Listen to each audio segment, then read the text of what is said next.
안녕하세요. 매일은 아니지만 자주 듣고 있는 애청자 중 한 명입니다. 날씨가 덥더니 어느새 가을이 와서 하늘이 너무 예쁜 요즘이죠. 하늘 보셨어요? 올려다보는 하늘과 높은 곳에서 보는 하늘은 느낌 자체가 다르더라고요. 날이 좋아 가족들과 등산을 하러 갔는데 올라가는 건 힘들었지만 정상에 서니 그 해방감이 이루 말할 수가 없었습니다. 그러면서 제가 살아온 지난 날들이 떠올랐어요.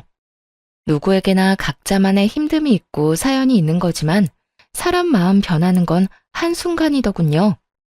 물론 저도 잘했다고는 할 수 없겠죠. 사람 말은 양쪽 이야기를 다 들어봐야 한다고 하잖아요. 그러니 변호사도 있고 검사도 있는 거고요.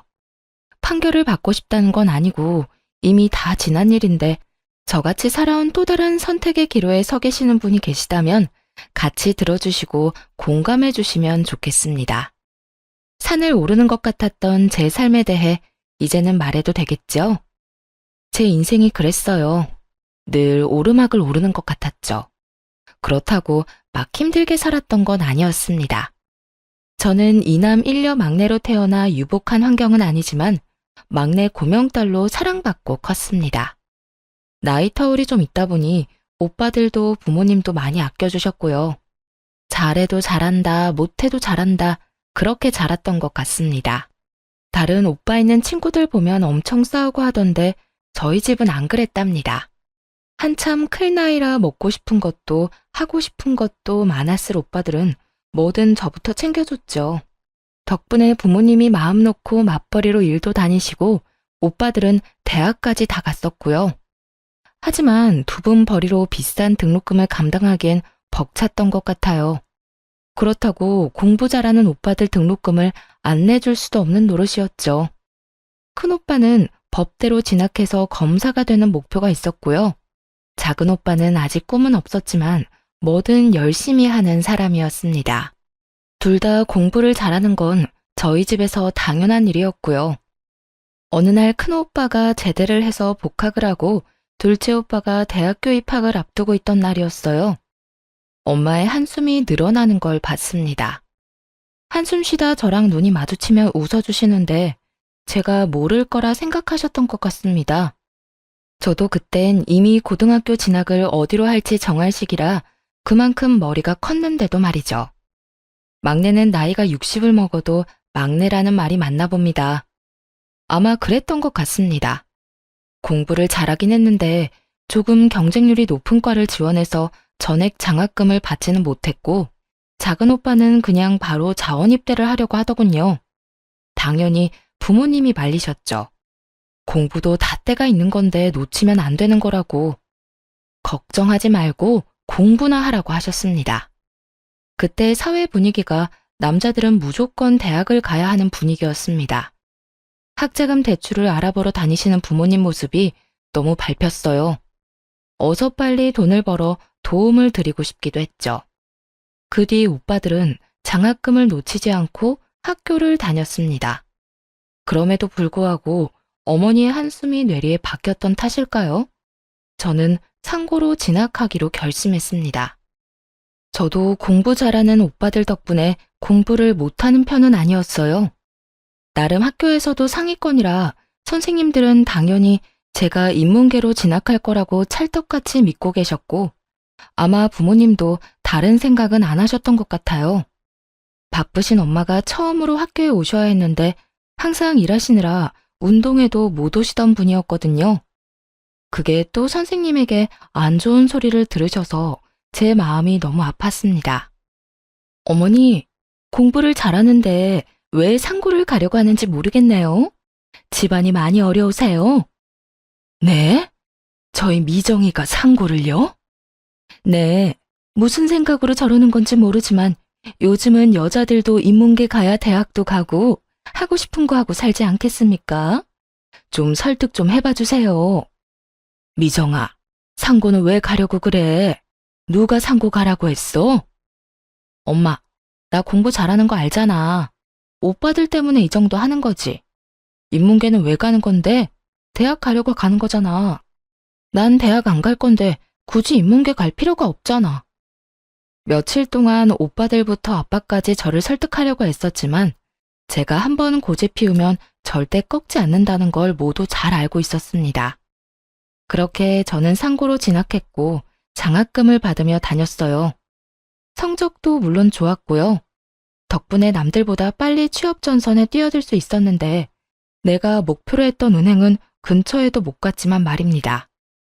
이것은 참 세상은 인맥으로 돌아간다고 내정받은 건 저였는데 무슨 연줄이 있는 건지 학교 오는 둥 마는 둥 하는 아이가 선발됐다고 하더군요. 그때 좀 힘들었죠. 세상이 다 밉게 보이고 그래도 어쩌겠어요. 바뀌는 건 없더라는 겁니다. 저는 은행 대신 제법 큰 공장 회계과에 들어가게 되었습니다. 은행도 아니고 뭐 힘들게야 하겠냐고 주판만 두드리고 서류 정리만 잘하면 된다고 들었거든요. 주판이 어떻게 생겼는지 내 책상은 어디 있는지 전 계산은커녕 매일매일 청소만 하다 왔어요. 선배들이 자기 빨래까지 가져다 놓은 것도 분말 없이 빨아야 했고요. 그 시절 따뜻한 물이 나오는 건물이 어디 있었나요? 호텔에서나 나왔겠지. 추운 겨울엔 얼어붙은 손을 호호 불면서 빨래를 해야 했습니다. 집안일이라고는 해본 적이 없었던 저는 손빨래가 그렇게 힘이 들었습니다. 요령이 너무 없었던 거죠. 빨래하고 들어오면 손이 얼어 타자를 칠 수가 없어 사무실 일은 더 못했고 그러다 보면 일 느리다고 구박받고 계속 그런 일상의 도돌이표였습니다.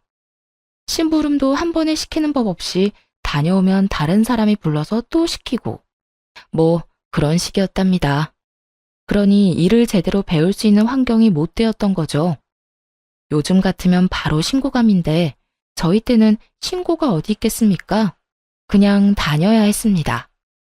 좀 지나니까 이골이 나기도 하고 오기가 나서 어디 두고 봐라 하는 마음에 제일 먼저 출근해서 청소해놓고 얼어있는 손 녹여서 일하고 선배들이 일 시키기 전에 미리미리 예상해서 다 해놓고 마지막까지 정리 다 하고 퇴근하길 반복했어요. 인생의 암흑기를 말하라고 하면 딱 그때라고 말할 수 있을 정도였습니다. 하지만 어둠이 계속되는 법은 없잖아요. 점점 해가 뜨기 시작했습니다. 그러다 보니 서류 업무도 조금씩 저에게 돌아오더라고요. 아시다시피 전 청소보다는 공부 쪽이 체질에 맞는 사람이라 전 제자리를 찾은 사람 마냥 업무 처리를 거침없이 해나갈 수 있었습니다. 언제 또 청소를 빨래를 시킬까 싶어 얼른 업무를 처리해 나갔죠. 물론 배울 것도 많았지만 크게 실수하는 일 없이 빠른 속도로 처리하다 보니 선배들이 너도 나도 할 것 없이 저에게 일을 주더라고요. 어느새 반대로 선배들이 저에게 일을 맡기기 위해 제 일을 덜어주는 상황이 발생하게 되었고 이런 제가 입소문이 난 건지 비서실로 발령이 나는 일이 벌어졌습니다. 이제 입사한 지 얼마 안 된 제가 비서실까지 가는 건 좀 눈치가 보여 처음엔 가지 않겠다고 했습니다. 사실 제가 가도 되는 곳인지도 알 수 없었고 여기보다 더한 곳이라는 소문에 두려웠거든요. 선배들을 다 제치고 이제 막 20살 갓 넘은 제가 비서실이라니 말이 안 된다 생각했습니다. 월급도 처우도 확연히 달랐기 때문에 서로 가려고 하던 자리였습니다. 그런데 정말 발령이 나버린 겁니다. 제 의사와는 상관없이 발령이 나서 묵묵히 책상을 정리하는데 선배들이 다가오더군요. 해코지할까봐 얼마나 놀랐는지 여자들의 시기 질투 원망이 얼마나 무서운지 직접 느껴본 저는 그저 무서움에 떨어야 했습니다. 그런데 아니었어요. 선배들은 진심으로 절 축하해 주셨어요. 미정아, 여기보다 더 힘들 거야. 열심히 해야 해. 우리 얼굴에 먹칠하지 말고. 알았지? 그래. 그래도 너라면 잘할 거야. 힘들 땐 놀러와. 우리가 비서실 애들 욕 다 들어줄게. 밉상 같던 선배들이 격려해주고 축하해주니 눈물이 다 나더군요. 남자들만 우정이 있는 게 아니죠. 여자들 우정도 만만찮아요. 고생 끝에 낙이 온다는 옛말이 틀린 게 하나 없어요. 그동안의 고생은 싹 잊어버리게 되더니 통장에 착착 돈 쌓이는 소리가 들리는 것 같은 나날을 보냈습니다. 중간중간 군대 갔다 온 오빠들 몰래 등록금이나 생활비를 보내주고도 돈 쓸 데가 없던 저는 제법 돈을 모을 수 있었어요. 그쯤 되니 저도 공부를 하고 싶어졌습니다. 어릴 땐 돈만 벌면 된다 싶었는데 사회생활을 하다 보니 그건 또 아니더라고요. 필요한 자격증은 학교 다니면서 땄기 때문에 대학교 졸업장이 가지고 싶었던 거죠. 이곳도 충분히 좋은 곳이었지만 여러 사람들을 만나고 사회생활을 하면서 선배들의 조언도 좀 들리게 되고요. 여자도 좋은 대학 나와야 해. 좋은 대학 아니라도 대학은 나와야 해. 그래야 대접받아. 봐봐, 김대리하고 나하고 입사 동기인데 그때 월급 차이가 얼마나 났는지 알아? 살기 싫더라고. 김대리 타자도 한글 문서 작업도 못하던 놈이란 말이야. 일은 내가 더 많이 하는데. 선배의 말에 역시 대학을 다녀야겠다고 생각했지만 일하면서 공부를 병행하는 건 무척 어려웠습니다. 졸업한 지도 좀 되었으니 기억나는 것도 없었고요. 그래도 직장인들을 받아주는 야간 대학이 있다는 것을 알고 등록을 하고 학교를 다니기 시작했답니다. 그쯤 큰오빠는 사법고시를 패스했고 회사를 다니다가 무슨 시험 준비를 한다던 작은오빠까지 공무원 시험에 합격해 집안의 경사가 계속 이어졌습니다. 동네 플랜카드도 제가 걸어주었습니다. 모두에게 우리 오빠들이 이만큼 잘났다고 자랑하고 싶었죠. 그걸 보며 부모님이 웃으시는 걸 보자 제 마음이 다 편해지더군요. 뭔가 다 이룬 느낌까지 들었습니다. 정작 저 스스로는 이뤄놓은 게 하나 없었는데 말이죠. 그날을 계기로 전 홀가분한 기분으로 다시 직장과 공부를 병행하며 즐거운 나날을 보냈습니다. 가끔 부모님 용돈 드리는 거 외엔 저는 계속 저금을 했어요. 투자 이런 것도 잘 몰라 그냥 무작정 이율 좋은 은행 찾아 적금 넣는 식으로 돈을 모았습니다. 그러다 야간 대학에서 저처럼 뒤늦게 대학 졸업장을 따기 위해 온 남편을 만나 연애라는 걸 하게 되었습니다. 사는 게 바빠 관심 가질 여유가 없어 해본 적 없는 연애를 나이가 제법 차서 하니 모든 게 다 설레고 마냥 좋았죠. 남편도 무슨 사정인 건지 주머니 사정이 좋아 보이지는 않았고 저는 그런 거 신경 쓰지 않았습니다. 야간 대학에서 만났다는 공통점 하나만으로 충분했거든요. 저희는 날이 좋을 때는 공원 데이트, 추울 땐 따뜻한 오뎅 먹어가며 두 손 꼭 잡고 데이트를 즐겼답니다. 그러다 추우면 버스를 탔고요. 지금 생각해보면 무슨 궁상이냐 해도 그때만의 설렘이 있지 않겠어요? 이제는 하라고 해도 못하겠지만요. 그렇게 연애를 제법 오래 하다 주변에서 결혼은 언제 할 거냐는 말을 자주 듣게 되었습니다. 둘 다 그냥 시기가 오면 자연스레 결혼한다고 생각했던 것 같네요. 주변 지인들이 연애는 다른 사람이랑 더 하고 결혼은 나중에 해도 되지 않겠냐고 말리기도 했는데 제가 다른 생각은 잘 못하더라고요. 별 남자 있나 싶고 남편이 지금 저에겐 충분히 좋은 사람이었습니다. 가족들에게 소개를 했던 날 엄마가 조심스레 불러서 물으셨어요. 너무 급하게 정하는 건 아니고? 너 남자 처음 만나서 바로 결혼하는 거 엄마는 좀 별론데 너 선자리도 좀 들어오고 있어. 천천히 연애만 해보는 건 어떠니? 엄마, 내가 이 사람보다 더 좋은 사람을 어디서 만나겠어요? 아니, 네가 어디가 부족해서 그래. 저렇게 짱짱한 오빠가 둘이나 있는데 기죽을 일 없지. 너 회사에서도 능력 인정받고. 그때 엄마도 속물이구나. 약간 실망했어요. 또 오빠들이 잘 나가는 거지 내가 잘 나가는 게 아닌데 그걸 남편과 비교하니 화도 좀 났죠.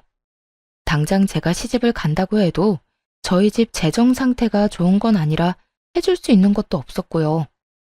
저도 받을 생각도 없었지만 이제 막 사회생활하기 시작한 오빠들에게 무슨 돈이 있겠어요? 또 오빠 공부 뒷바라지에 부모님이 가진 것도 뻔히 제가 다 아는데 못된 말로 엄마 속을 좀 후벼 파고 남편과의 결혼을 추진했습니다. 엄마, 나 냉장고라도 하나 사줄 수 있어? 없잖아. 그냥 내가 알아서 갈 테니까 반대만 하지 말아줘. 양가 집안의 양해를 구하고 혼수 예물 아무것도 하지 않았습니다. 그래도 너무 빈손인 건 정말 아닌 것 같아 시부모님 옷 한 벌씩은 해드리라고 남편에게 봉투를 주긴 했습니다. 그게 많이 부족하다고 생각하신 건지 시부모님 얼굴이 썩 나를 반기지는 않으셨어요. 살면서 잘해드리면 되지 싶어 저는 크게 신경 쓰지 않기로 했습니다.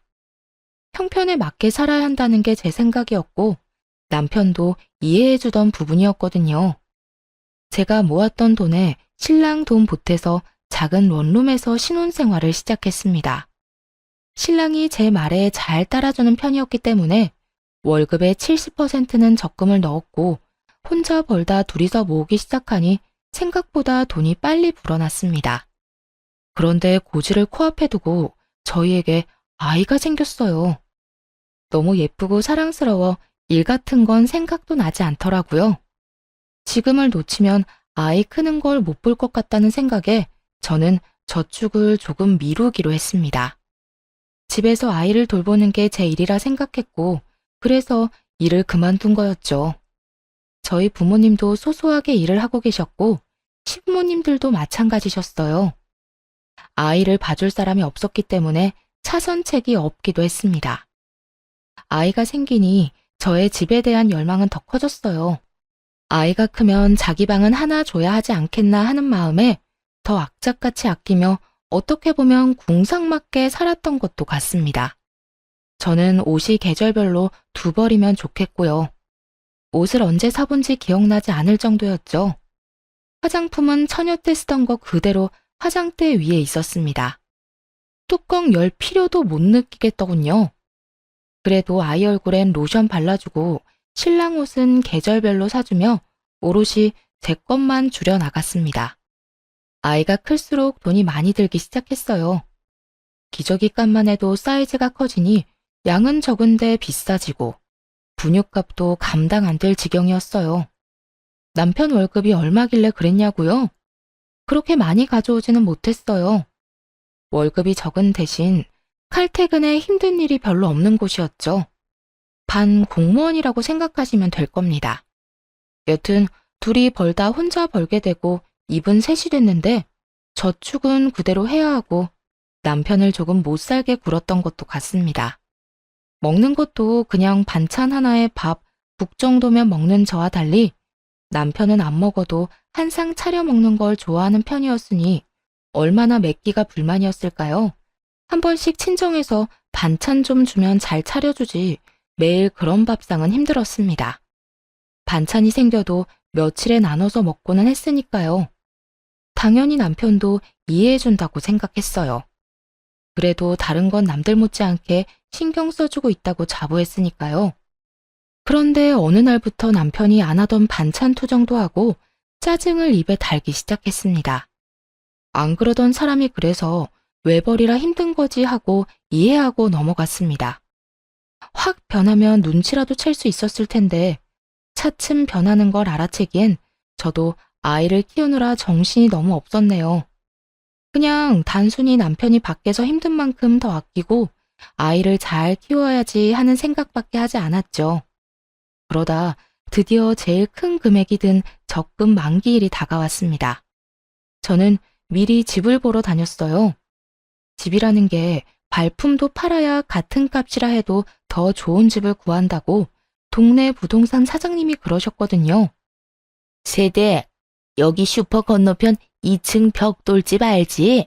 거기가 지금 금매로 나왔어. 나쁜 일로 나온 게 아니라 이민을 간다고 빨리 처분해달라더라고. 생각 있으면 보러 와. 여러 군데 집을 보러 다니다가 괜찮은 집이 금매로 나왔다는 연락을 받고 보러 갔더니 정말 마음에 딱 드는 그런 집이었습니다. 그 집을 보는 순간 저는 이미 머릿속으로 인테리어도 끝내고 이사날을 언제로 하면 될까 생각 중이었다니까요. 저녁에 남편이 오기만을 기다렸다가 집 이야기를 꺼내자 남편 반응이 좋지 않았습니다. 집? 집을 꼭 지금 사야 해? 지금 부동산 분위기도 안 좋은데 더 기다렸다가 사도 괜찮지 않을까? 그럼 언제 사? 적금 만기됐고 대출 조금만 받으면 살 수 있는데 금매로 나온 거라 금방 나갈 거란 말이야. 이 가격에 그 집 못 산다고. 됐어. 집은 다음에 사. 부부 회의는 결렬되고 말았습니다. 저희는 싸움 아닌 싸움을 했고 남편은 그 길로 나가더니 들어오지 않았고요.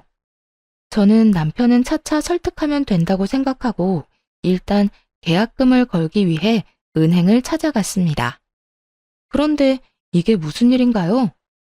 만기 통장에서 찾을 수 있는 돈은 없었습니다. 대체 무슨 일이 일어난 건지 처음엔 도통 알 수 없었습니다. 내 명의 통장을 누가 건드릴 수 있다는 말인지, 요즘은 신원 확인도 잘해서 본인 아니면 통장 거래도 안 된다고 알고 있었는데 말이죠. 사모님, 2달 전에 온라인으로 해지 신청하시고 인터넷 뱅킹으로 이체하신 이력이 있으십니다. 모바일 OTP도 받으셨네요. 휴대폰 한번 보세요. 대체 누가 내 휴대폰에 은행 어플을 깔아 해지를 하고 이체를 했다는 건지 멍청하게 그때까지도 전 남편을 의심하지 않았습니다.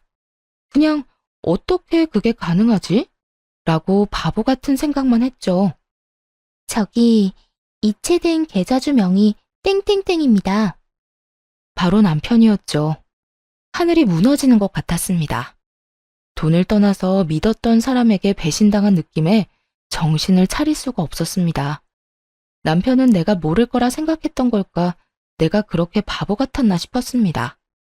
몰라서 안 한 게 아니라 돈 거래를 할 일이 없어 인터넷 뱅킹도 일부러 깔아두지 않았는데 이게 독이 될 줄이야 누가 알았겠어요. 은행에서 돌아오는 길이 천리말리길 같았습니다. 유치원을 다녀온 아이를 보자 덜컥 눈물부터 나더군요. 자기 방에다 예쁜 침대하고 책상을 갖고 싶어 했는데 엄마가 금방 해줄게, 조금만 기다려 라는 말에 너무 기뻐하던 아이였는데, 아이를 안고 울고 있는데 남편이 들어왔습니다.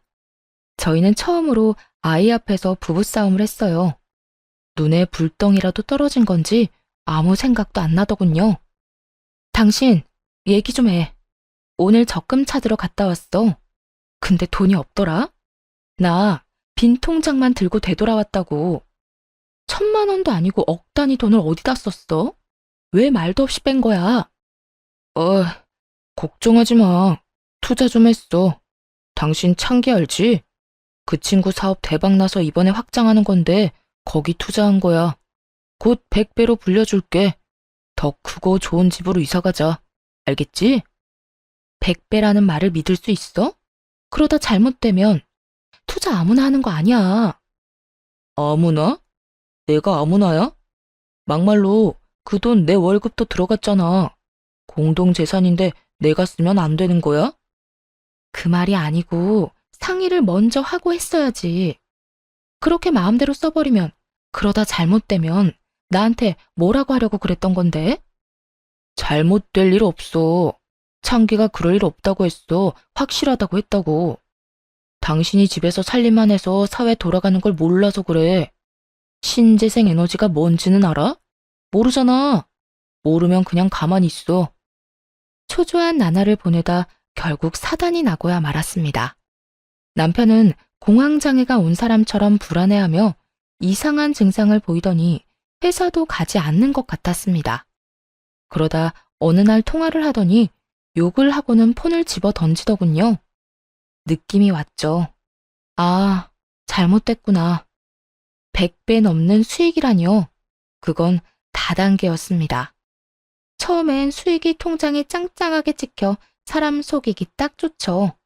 그걸 보고 창기라는 남편 친구가 속아서 시작을 하고 친구를 찰떡같이 믿은 남편은 제대로 알아보지도 않고 투자를 한 거였죠. 공중에서 돈다발이라도 뿌려봤으면 덜 억울했을지도 모릅니다. 한참 오르막을 오르다 정상에 다 왔다 했더니 더 가파른 길이 나타난 겁니다. 아니, 절벽이 나타난 거죠. 남편은 몇 날 며칠 술만 마셨어요. 저러다 급성 간경화로 죽는 건 아닐까 걱정될 정도였습니다. 미우나 고우나 제 남편 아니겠어요? 저는 다시 시작한다는 기분으로 남편을 다독였어요. 다시는 이러지 마. 사라진 돈, 그냥 없었던 돈이라 생각하고 다시 모으자. 그러니 정신 좀 차리고 당분간 집에서 좀 쉬어. 남편도 면목이 없었던 건지 조용히 받아들이더군요. 이미 회사에서도 잘린 상태였고 일할 의지도 없어 보여 제가 일자리를 알아볼 수밖에 없었습니다. 돈복은 없어도 일복은 있는지 마침 연락해본 직장 선배에게서 자리가 났다는 소식을 듣게 되었죠. 몇 년의 공백이 있었지만 저를 기억하고 있는 분들은 많았어요. 복귀한다고 하니 반겨주셔서 너무 감사했습니다. 그렇게 저는 남편 대신 한 가정의 가장이 되는 길을 택했어요. 남편이 그렇게 되기 전만 해도 성실히 일해온 건 분명한 사실이니까요. 남편에게도 휴가를 주는 거였죠. 그런데 남편은 저에게 받는 용돈이 아무래도 부족했던 건지 저 몰래 오빠들을 찾아가거나 친정엄마를 찾아가서 손을 벌리는 한심한 사람이 되어버렸습니다. 하지만 모른 척 기다렸어요. 전 아이 아빠를 믿었거든요. 다시 일어설 거라고. 외벌이는 힘들었지만 역시 직장 생활은 저의 삶의 활기를 불러일으켜 주었습니다. 힘든 일은 금방 잊어버리게 되더군요. 그러다 친정엄마가 점심때 회사로 찾아오셨어요. 경희 아줌마 알지? 저번에 그 아줌마 따라 경매에 가봤거든. 다들 하나씩 적어내길래 그냥 한번 적어냈는데 내가 낙찰받았지 뭐냐? 무려 서울에 있는 50평대 아파트였습니다. 무슨 사연으로 경매에 나온 건지 모르지만 엄마가 낙찰받은 가격도 그렇게 낮은 금액도 아니었죠. 저에게 돈을 달라고 오신 건가? 드릴 돈이 없는데 괜한 걱정부터 들었습니다. 저희 집이 이렇게 된 걸 엄마는 모르셨거든요. 엄마가 돈이 어디 있어서. 네 오빠들도 일하니까 돈 금방 모이더라. 내 새끼들이 다 착하잖냐. 너도 그렇고 벌어서 나 갖다 주잖아. 이 나이 먹고 이제 돈 쓸 데도 없고 해서 그냥 한번 해본 건데 그네한테 물어보니 괜찮은 거라고 낙찰 받으라 해서 받았어. 그리고 너 시집 갈 때 집에 돈이 너무 없어서 아무것도 못 해준 거 엄마가 마음이 안 좋았는데 그래서 말이야. 이거 너 해라. 엄마. 네가 그동안 하고 싶은 거 못하고 모은 돈 다 우리한테 쓴 거 알아. 그거의 10분의 1도 안 되겠지만 이거라도 해서 시댁에서 어깨 펴고 살으렴. 엄마가 그렇게 말하는 이유가 있었어요. 사실 무슨 피해의식인지 없이 살수록 없는 사람을 더 업신여긴다는 거 여러분은 느껴본 적 있나요? 전 우리 남편 집을 보면서 그걸 딱 느꼈습니다. 그래서 결혼할 때 혼수나 예물을 무리해서 해가나 봅니다. 제가 너무 아무것도 없이 시집을 가다 보니 남편 집에서 은근히 저희 집을 무시하긴 했거든요. 굳이 비교를 하자면 저희 친정이 훨씬 나은 집이었는데 많은 무시를 당한 게 사실이었습니다. 엄마는 다 알고 계셨나 봐요. 임신하며 공부도 중단해 결국 졸업장은 따지도 못했으니 난 고졸이고 남편은 졸업장을 따서 대졸이었죠. 그런 걸로도 사람을 무시하더라고요. 당신 아들이 돈 날려먹은 건 신경도 안 쓰고 오빠들은? 오빠들도 결혼할 때 필요하잖아. 오빠나 주지 왜 나를 줘? 그네가 돈 보탰어. 너 주라고 먼저 얘기하더라. 너한테 투자해야 내가 늙어서 편할 거래. 너무 감동해서 눈물이 앞을 가리더군요. 이사갈 준비에 마음이 들떠 있을 때였어요. 남편에게 서프라이즈로 놀래켜줄 마음으로 아무 말 안 했고요. 30평도 크다 했는데 50평이라니. 생각지도 못한 평수에 아이방 하나, 부부방 하나, 손님방 하나 해도 방이 남아돌고 시부모님을 모실까 생각 중이었는데 남편이 갑자기 이혼을 하자며 이혼 서류를 내밀더군요. 당신 같은 짠순이랑 사는 거 이제 더는 못 해먹겠어. 여자가 어디 꾸미는 구석이라도 있어야 예쁘게 봐주기라도 하지. 화장은 하고 다녀? 회사에서 그러고 다니면 안 잘려? 그 옷은 유니폼이야? 맨날 똑같은 옷 입고 나가고. 당신 무슨 소리야? 갑자기 왜 그래? 말 나온 김에 그냥 정리하자. 나 만나는 사람 있어. 애는 네가 데려가. 내가 혼자 벌어서 그동안 고생한 거 알지? 나도 더 늦기 전에 남들처럼 살아보고 싶다. 그러니까 그냥 이혼하자. 갑자기 왜 이러는지 모르겠어. 무슨 일 있어? 막말로 네가 우리 집에 잘하기를 했냐? 나한테 해준 게 뭐 있어? 맨날 돈돈거리며 통장이나 끼고 살았지. 나한테 관심이나 있었어? 여보, 그거야. 우리 잘 살아보려고 집 한 채 가지고 있으면 당신도 부담 줄고 집 담보 잡아서 사업이라도 할 수 있는 건데 그러려고 아둥바둥한 걸 그렇게 말하면 난 어떡하라고. 그러니까 난 이제 그런 거 신물이 나니까 너 혼자 하라고. 아니면 마음 맞는 사람 찾아서 둘이 해보던지. 같이 고생해서 왜 그래. 며칠 전에 엄마가 서울에 50평대 아파트 경매로 낙찰받아서 나 주셨어. 계약서 받으면 당신한테 말해주려고 한 건데 거기 위치도 너무 좋고 학군도 좋아서 다른 데 이사 갈 필요도 없어. 평생 쭉 살면 되고 방도 많아서 당신 부모님 같이 모시고 살자. 그래? 그럼 그거 그냥 다시 팔아서 재산 분할하고 너는 너, 나는 나. 이렇게 따로 새삼 살자. 여보, 내가 더 잘할게. 이제 고생 끝났는데 그렇게 말하지 말고 어머님 아버님에게도 더 잘할게. 그동안 섭섭한 게 있으면 다 말해. 다 고쳐볼게. 하지만 남편은 막무가내였어요. 어떤 말을 해도 들어주지 않았고 저는 시부모님을 찾아갔죠. 좀 말려달라고 말이죠. 하지만 오히려 시부모님이 빨리 도장 안 찍어주냐며 저를 나무라셨어요. 어여 도장이나 찍어줘라. 각자 갈 길이 다르면 놔주는 것도 서로를 위해 좋은 거야. 너도 너랑 끝맞는 사람 만나서 새 살림 차리면 되지 않겠니? 네? 어머니, 그게 무슨 말씀이세요? 네가 뭘 우리 집에 시집와서 기여한 게 있니? 그냥 혼인신고만 하고 산 거 나 좀 부끄러웠다. 내가 축의금 낸 것만 얼만데 그런 거 하나도 못 받고 예물도 없이. 어쨌든 빨리 해주려무나. 어머니, 그 이 진짜 여자 생겨서 그러는 거예요? 믿을 수가 없어요. 바람핀 건 아니고 그냥 우리 애를 좋다고 쫓아다니는 여자가 하나 있어.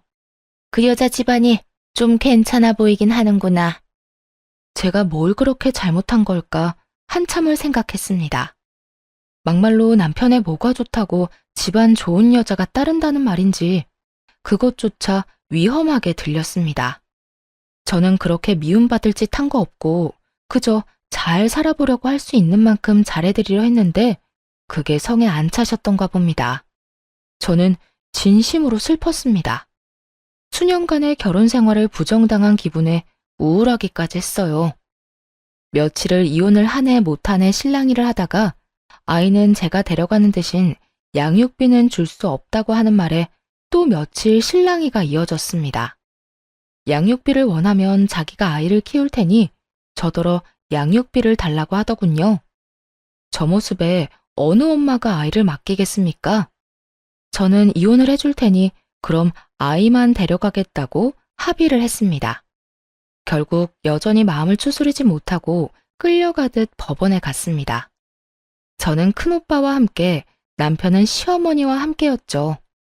힘겹게 서류를 제출하는데 남편이 제가 모르는 서류를 하나 더 제출하더군요. 뭐냐고 물으니 당당하게 재산분할 신청서라고 합니다. 재산이라니, 저희는 재산이라고는 아시다시피 남편이 날려먹었던 적금이 다였는데 말이죠. 우리한테 무슨 재산이 있다고 그런 서류를 내? 지금 사는 집 전세금? 그거 반반하면 되는 거 아니야? 굳이 이런 거 낼 필요 없이. 또 50평 아파트 장모가 준 거 있잖아. 그건 왜 빠뜨려? 날 아주 호구로 하는구만. 아니, 그건 엄마가 나한테 준 거지 당신 건 아니잖아. 당황해서 아무 말 못하고 있자 큰오빠가 나서서 증여재산에 대해 차분하게 설명해 주었습니다. 자네 그때 내 동생 데려갈 때 뭐라고 했어? 손에 무릎 묻혀도 마음만은 보듬고 살겠다고 했잖아. 이게 뭐야? 그리고 증여재산은 재산 분할에 해당이 안 되는 거 모르나? 모르면 변호사한테 물어보던가. 뭐? 그 아파트가 재산 분할에 해당 안 된다고? 나 그거 믿고 너 만나는 애인이랑 그거 팔아서 새 살림 차리라고 한 건데. 뭐야, 엄마. 엄마가 그냥 이혼하면 된다고 했잖아. 나 그럼 돈 한 푼도 못 받는 거야? 아유, 잘 좀 알아보지. 어떡하면 좋니? 너 가게 하나 해주면 새아가한테 아파트는 우리가 해준다고 했는데. 진짜? 엄마가 책임져요. 난 몰라. 잘못되면 다 엄마 탓이야. 지금껏 보고 살아온 사람이 맞는 건지 완전 다른 사람을 보는 것 같았습니다. 무엇에 홀려도 단단히 홀렸던 게 아닐까 했죠.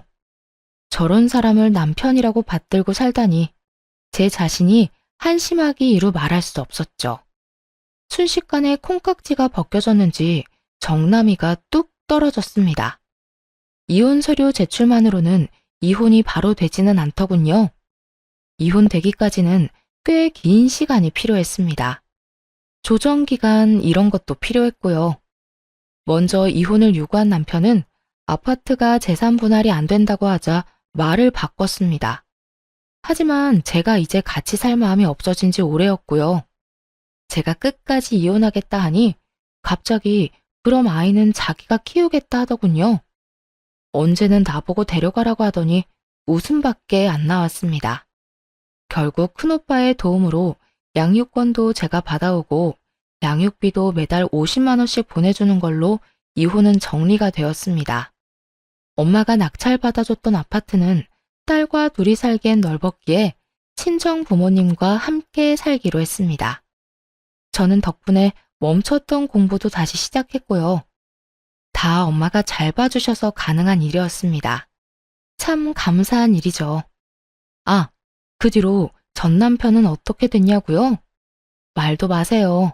딱 1년 지나고 제가 사는 아파트로 찾아왔는데 1년 만에 보니 감회가 새롭고 그럴 줄 알았는데 지난번에 정남이 떨어진 거에 뭐 더 떨어질 게 있다고 완전히 사람으로 안 보이게 되었습니다. 여보, 우리 다시 합치자. 애도 아빠가 필요하잖아. 나 그 여자랑은 애초에 헤어졌어. 그때 잠깐 꼬셔서 넘어갔던 것뿐이야. 난 자기밖에 없는 거 잘 알잖아. 정말 한심해서 말도 안 나오더라고요. 말을 안 하고 있으니 내가 허락했다는 뜻으로 받아들인 건지 슬금슬금 안으로 들어오려는 거 체인을 딱 걸어 잠그고 소리쳤습니다. 누구신데 남의 집에 와서 이러세요? 잘못 찾아오신 거면 그냥 가시고요. 여보, 왜 이래? 자꾸 헛소리 하시면 경찰에 신고할 거고 아파트 CCTV 영상 따서 입구에 붙여놓을 거예요.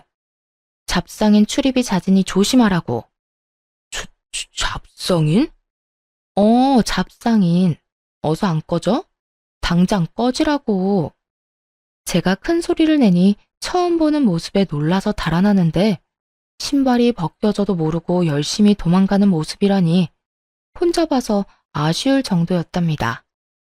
그렇게 쪽을 당했으니 다시는 오지 않을 거라 생각했는데 방심했던 게 있었습니다. 딸아이 학교를 찾아간 거였어요. 이제는 초등학생이 된 딸은 아무래도 아빠를 보니 좋았나 봅니다. 딸이 처음 보는 인형을 집으로 들고 들어와 물으니 아빠가 줬다고 말하는 거 있죠? 이 사람이 아이를 꼬시려고 작정을 했구나 싶었죠. 저는 바로 큰오빠에게 사정을 얘기하고 접근 금지 신청을 부탁했어요. 딸에게도 아빠를 보면 따라가면 안 된다고 신신당부했고요. 이대로는 안 되겠다 싶어 고민을 하다 전 남편의 부모님을 찾아갔어요. 다시는 보고 싶지 않은 사람들이지만 결판을 지어야겠다고 생각했죠. 전 시부모는 작은 테이블 몇 개 놓고 동네 치킨집을 하고 있었는데 제가 간 날 딱 봐도 고등학생으로 보이는 아이들에게 술을 팔고 있었습니다. 핸드폰 동영상 줌 기능을 활용해 증거 영상을 깔끔하게 찍어 전 시모에게 내밀었죠. 이 친구들 학생인 거 알고 술 파시는 거죠? 이거 제가 시청에 넣으면 영업정지 당하는 건 아실 테니까 긴 말 안 할게요. 딸아이 근처에 얼씬도 하지 말라고 해주세요. 아니면 사람 심어서 계속 사진 찍어서 신고할 테니까. 아니야. 저 청년들 학교 안 다녀. 학교 안 다니면 미성년자 아닌 줄 아세요? 좀 알고 장사하세요. 저처럼 몰라서 뒤통수 맞지 마시고요. 설마 그럴 리가? 아니야. 민증 검사는 하셨나요? 안 하셨죠? 정상 참작도 안 되겠네요. 아이고, 이 나쁜 년. 무슨 심보로 그러는 거야? 무슨 심보요? 아줌마가 나한테 그런 말할 자격이 있으신가 모르겠네요. 해봐라, 해봐. 해볼 테면 해봐. 내가 가만히 있나 보자. 이게 끝인 걸로 아시면 안 되죠. 유통기한 지난 식품 나와도 끝인 거 아시죠? 점검기간 아니라도 신고하면 출동해요. 못된 년. 너 인생 그렇게 살지 마라. 그럼 잘 알아들으신 걸로 알고 가볼게요. 천하의 못된 여자 연기해보니 너무 시원했습니다. 허탈하기도 했고요. 이제 다시 찾아오는 일은 없을 거라 생각하고 싶어요. 다음날 모르는 번호로 연락이 왔습니다. 바로 전 남편이었습니다. 만나자고 하는 걸 싫다고 하니 그럼 전화통화 잠깐만 하자고 해서 그러자 했더니 구구절절 사연을 읊더군요. 전 귓등으로도 듣지 않았어요. 전 같이 사는 동안 함께 잘 살아보고자 최선을 다했고 최선을 다한 결과가 배신이었으니 그럴만하다고 생각했습니다. 그러니 전혀 아쉬운 게 없었죠. 진짜 다시 기회 줄 수는 없는 거야? 나 당신하고 열심히 살았잖아. 우리 딸은 나 보고 싶어 하잖아. 딸만큼은 만나게 해줘야지. 내가 이혼할 때 당신이 나보고 키우라고 해서 딸한테 아빠는 자식 같은 거 안 키운다고 했다고 다 말했어. 그러니 신경 쓰지 마. 그럼 우리 엄마 가게 신고하지 말아줘. 부탁이야. 당신 하라는 대로 할 테니까. 나 분명히 말했는데? 당신이 또 찾아오면 시청이든 경찰서든 신고할 테니까 각오하시라고. 나 얼마든지 할 수 있는 거 알지? 알지. 형님들이 어떤 분이신데. 응, 알면 됐어. 그러니까 이제 다시는 연락하지 말고 당신 뜻대로 나 같은 구질구질한 사람 찾지 말고 좋은 사람 찾아서 행복하게 살기를 바랄게. 그 이후 남편은 정말 땅으로 꺼진 사람처럼 사라졌습니다. 연결된 사람들이 있어 가끔 소식이라도 들려왔는데 한동안 들리는 소식이 너무 없어 궁금해지기까지 하더군요. 어딘가 잘 살고 있겠지 하고 생각하려고요. 그리고 저는 직장과 학교를 병행하며 열심히 살고 있습니다. 지금 졸업을 앞두고 졸업 논문을 쓰다가 쉴 겸 사연을 쓰다가 길어져 버렸네요. 여기저기서 남자 소개시켜준다고 하는데 아직은 혼자가 좋습니다. 아마 계속 혼자일 것 같습니다. 안 해본 일이 많아 하나씩 일어나가는 쾌감에 요즘 사는 재미가 너무 좋네요. 집에 대한 갈망 때문인지 부동산 공인중개 자격증도 도전해 보려고 합니다. 제 인생은 지금 산 어디쯤인 걸까요? 다시 정상을 올라가고 있는 중일까요? 여러 봉우리 중 이제 막 하나를 넘은 건 아닐까 합니다. 산에 오르려면 오르막을 올라야 하고 결국 내리막을 내려와야 집으로 갈 수 있듯이 욕심 안 부리면 힘든 일도 금방 지나가는 것 같습니다. 이거 들으시는 여러분도 힘든 일만 생각하지 마시고 뒤도 돌아보고 옆 사람도 가끔 의심하면서 인생 즐기면서 사시면 좋겠습니다. 그러다 가끔 산에 가셔서 깨끗한 공기 마시면서 기분 전환해 보시는 것도 추천드리고요. 긴 이야기 들어주셔서 감사드립니다. 일교차 심한데 감기 조심하세요.